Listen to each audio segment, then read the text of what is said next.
Welcome to This Explainer, where we're unpacking the intense political maneuvering of 1932 India and the high-stakes struggle over representation. Today, we're looking at a completely pivotal moment in history, a moment where the very foundation of how a society votes literally threatened to tear a movement apart. We're going to explore the 1932 Communal Award, a legendary clash of ideologies, and the eventual compromise that shaped the future of the world's largest democracy. Let's get right into it. So to really understand this, we have to start with a crucial fundamental question. How do you ensure a marginalized group gets a real voice in government? It's a question political scientists are still arguing over today. But in 1930s India, this wasn't just some theoretical classroom debate. It was at the absolute center of a massive constitutional crisis. How do you integrate historically oppressed groups? Do you give them their own separate voting bloc, or do you integrate them into a larger general electorate? To make sense of how this all unfolded, here is our roadmap for today. 1. The 1932 Communal Award. 2. Gandhi's fast unto death. 3. The Poona Pact compromise. 4. The Pact's mixed legacy. 5. Gandhi's Harijan Campaign. And 6. The long road to emancipation. Okay, Section 1. The 1932 Communal Award, British Intervention and Electorates. Before we get into the nitty-gritty, you've got to understand that things were moving at breakneck speed in late 1932. I mean, look at this timeline. We go from the announcement of the Communal Award in August, straight into a massive escalation in early September, and then, boom, a landmark resolution by late September. In just a matter of weeks, the entire future of India's political structure literally hung in the balance. Right. So, what exactly was this award? Well, announced by British Prime Minister Ramsay MacDonald, the Communal Award basically fragmented the electorate. It carved out separate voting blocs strictly along communal lines. We're talking Muslims, Sikhs, Anglo-Indians, and even reserved specific seats for women and Marathas. But the absolute spark that ignited the whole crisis, that was the provision for the depressed classes. They were granted minority status and given what's called a double vote.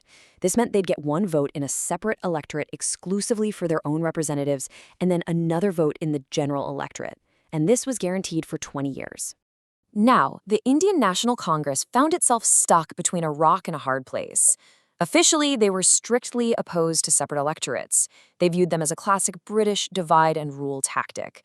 But as our source material clearly points out, Congress completely refused to change the award without the explicit agreement of the minorities involved.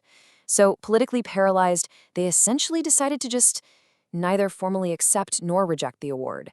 And it was this exact vacuum of decisive action that set the stage for individual leaders to step up. Which brings us to Section 2.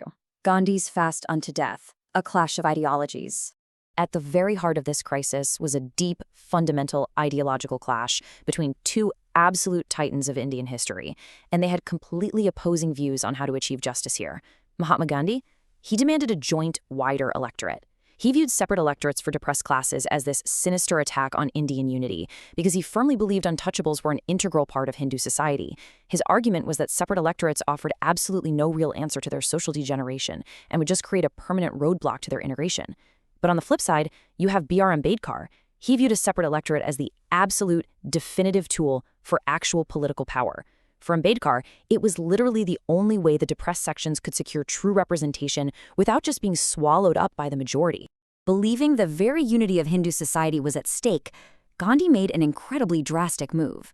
In September 1932, while locked up in Pune's Yerwada jail, he initiated a fast unto death to protest the Communal Award. He was literally putting his life on the line to force a change. And, as a really fascinating historical footnote from our sources, during this intense period in prison, Gandhi actually spent his time translating Indian prayers into English. He compiled them into a book beautifully titled Songs of Prison. But wait, before we reach the climax of Gandhi's fast, it's really important to note that this whole debate over joint versus separate electorates wasn't entirely black and white. Even before the famous Poona Pact, other depressed class leaders were already negotiating alternatives. For example, M.C. Raja, a really prominent Dalit leader, actually supported a joint electorate. He struck an agreement called the Raja-Munjay Pact with B.S. Munjay, the president of the Hindu Mahasabha. Now, this earlier pact successfully secured special representation for Dalits in the upcoming 1935 constitutional reforms, but crucially, they agreed this would happen via a joint electorate, not a separate one. Let's look at Section 3, the Poona Pact compromise, hammering out an agreement. So, with the very real threat of Gandhi dying in prison, leaders from all across the ideological spectrum realized they had to get to the negotiating table and fast. On September 24, 1932, figures including B.R. Ambedkar, M.C. Raja, and Madan Mohan Malviya successfully hammered out a compromise. This hard-fought, tense agreement became known as the Poona Pact, and it was quickly accepted by the British government, finally ending the immediate crisis. 147. This number right here represents the absolute core concession of the Poona Pact. See, under the original Communal Award, the depressed classes were only given 71 reserved seats in provincial legislatures. The Poona Pact dramatically jumped that number way up to 147 reserved seats. Plus, it guaranteed that 18% of the total seats in the central legislature would be reserved for them too. Okay, but how were those 147 seats actually going to be filled? The crucial trade-off here, and really the whole reason Gandhi agreed to end his fast, was that these increased reserve seats would be elected by a joint electorate. This entirely replaced Ambedkar's idea of separate electorates. And as kind of a sweetener, the pact also mandated that in every single province, adequate sums from the educational grant would be strictly earmarked to provide educational facilities specifically for members of the depressed classes. Moving on to Section 4, the Pact's mixed legacy, political rights versus true emancipation. Now, according to the source material we're exploring today, the legacy of the Poona Pact is highly, highly contested. On one hand, yes, it secured immediate political rights for untouchables, and it preempted safeguards that would later show up in the Constitution of Independent India. However, the sources impartially note that it failed to achieve true emancipation. By denying Dalits a separate political existence, the texts argue the pact actually enabled the old Hindu social order to maintain the status quo. It suggests that the depressed classes were essentially turned into political tools, used by majoritarian caste Hindu organizations. Because elections were held via a joint electorate, the analysis indicates that independent, genuine Dalit leaders often just couldn't win.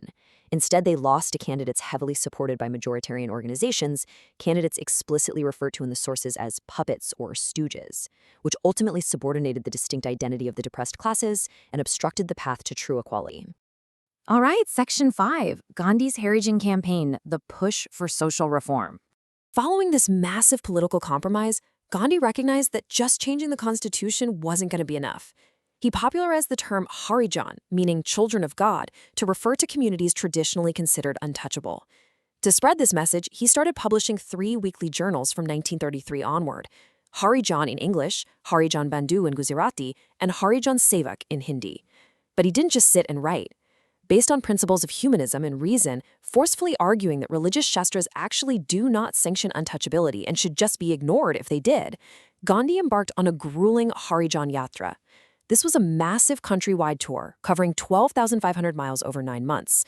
He faced immense pushback from reactionary forces, all to carry a message of nationalism and social integration directly to agricultural laborers across the country. But this campaign wasn't just about changing the minds of the upper castes, right? It was also focused inward. Gandhi explicitly asked Harijans to adopt a program of internal reform. He focused on promoting education, improving personal cleanliness and hygiene, and he strongly urged the community to give up liquor consumption while also working to remove any untouchability practices among themselves. And finally, Section 6, the long road to emancipation from 1938 to independence. The massive momentum from the 1932 crises and those subsequent social campaigns eventually translated into concrete legislative milestones over the next few decades. By 1938, the Madras legislature passed the Removal of Civil Disabilities Act, ensuring no Harijan could be denied public amenities. That exact same year, the Malabar Temple Entry Act finally threw open temple doors to untouchables. And ultimately, the practice of untouchability was legally stopped in the Constitution right after India's independence in 1947, and it was officially codified as a punishable offense under the Protection of Civil Rights Act in 1955.